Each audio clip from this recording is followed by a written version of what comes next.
Hello, नमस्कार. कसे आहात सगळे? माझ्या चॅनलवर म्हणजे क्रिएटिव्ह यूट्यूबर्सवर तुमच्या सगळ्यांचं खूप खूप स्वागत. आय होप तुम्ही माझे आधीचे पण व्हिडिओज बघितले असतील आणि माझी येणारे पण व्हिडिओज असेच बघाल.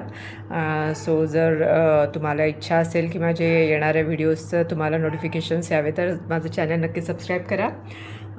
आज मी जो टॉपिक घेते आहे तो आहे की तुमचे सबस्क्रायबर्स आणि तुमचे व्ह्यूज हे एकमेकांना कोरिलेट असतात का? Are they correlated or not? तर त्याचं उत्तर असं आहे की तुम्ही जेव्हा चॅनल सुरू करता तेव्हा शॉर्ट्स जेव्हा तुम्ही अपलोड करता तेव्हा शॉर्ट्सवरनं तुम्हाला व्ह्यूज खूप जास्ती प्रमाणावर मिळतात. हे तुम्हाला सगळ्यांनाच माहिती असेल की शॉर्ट खूप लवकर व्हायरल होतात किंवा शॉर्ट्स जास्ती लोकांपर्यंत पोहोचतात. सो तुमचे व्ह्यूज डेफिनेटली खूप जास्ती असतात. म्हणजे जसं एक शॉर्टला जर तुम्हाला 100, 200, 300, 500, 1000 जेव्हा खूप जास्ती तुम्ही पॉप्युलर होता तेव्हा म्हणाल तुम्ही मिलियन्समध्ये व्ह्यूज येतात. पण as compare to your views तुमचे सबस्क्रायबर्स तेवढे असतात का? तर नाही, तसं नसतं. ते equation is not equal. The equation is always less, more and less असं असतं. कारण कसं आहे माहिती आहे का की जो काही तुमचा व्ह्युअर असतो इट इज नॉट नेसेसरी की तुमचा प्रत्येक व्ह्युअर तुमचा सबस्क्रायबर राहील. सबस्क्रायबर हा तुमचा व्ह्युअर पण राहील ह्याची पण पुढे जाऊन तुम्ही गॅरंटी नाही घेऊ शकत, आणि जो व्ह्युअर आहे तो पण तुमचा सबस्क्रायबर राहील याची पण तुम्ही गॅरंटी नाही घेऊ शकत.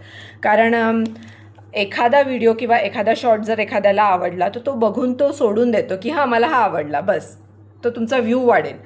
पण जर त्याला बाकीचं तुमचं आवडलं नसेल किंवा बाकीचे आधीचे व्हिडिओज आवडले नसतील, आधीचं काही आवडलं नसेल, तुमचं प्रेझेंटेशन म्हणा, तुमचा व्हॉईस म्हणा किंवा तुमची कुठली पण पद्धत जर त्याला आवडली नसेल तर इट्स नॉट नेसेसरी की तो तुमचा सबस्क्रायबर बनेल.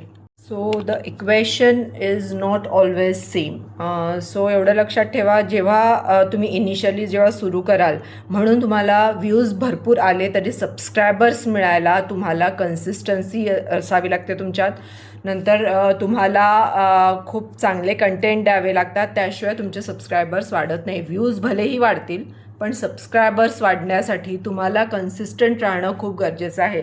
जोपर्यंत तुमच्या समोरच्या जो तुमचा फ्युचर सबस्क्रायबर असेल जोपर्यंत त्याला तुमच्याबद्दल खूप गॅरंटी राहत नाही की हां ही व्यक्ती कन्सिस्टंटली काहीतरी छान देते, आपल्याला काहीतरी इंटरेस्टिंग देते की आपण यांना फॉलो करायला पाहिजे, तोपर्यंत तुम्हाला सबस्क्रायबर मिळणं खूप कठीण जातं. आणि इनिशियल स्टेजला थोडा कठीण जातंच.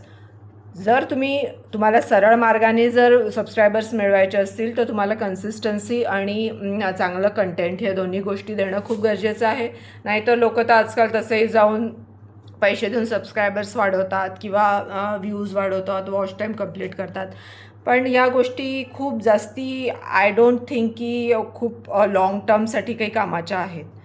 तुम्ही एका स्टेजपर्यंतच त्या गोष्टी कामाच्या राहतात, त्याच्यानंतर तुम्हाला शेवटी काय पैसा दिल्यानंतर जे काही तुम्ही थोडे बहुत वाढवाल तुमचे व्ह्यूज किंवा तुम्ही मॉनिटाईजही करून घेतलं तरी पुढे जाऊन तो सबस्क्रायबर जर तुमचा जेन्युइन सबस्क्रायबर नसेल तर त्याला काही अर्थ राहत नाही. सो सबस्क्रायबरला पहिली गोष्ट म्हणजे जर तुम्हाला सबस्क्रायबरला अट्रॅक्ट करायचं असेल तर you have to be consistent, you have to give good content, you have to be very hardworking and you should be very knowledgeable about what you are giving.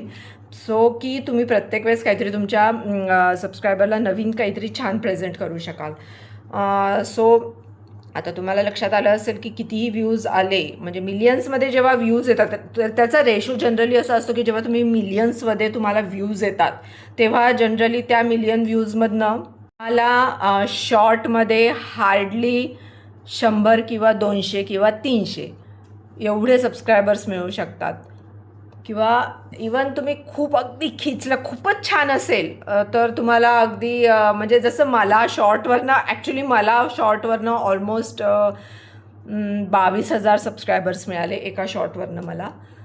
पण ते म्हणजे जेन्युइन सबस्क्रायबर्स नव्हते, कारण तो short actually माझ्या व्हिडिओशी related नव्हता.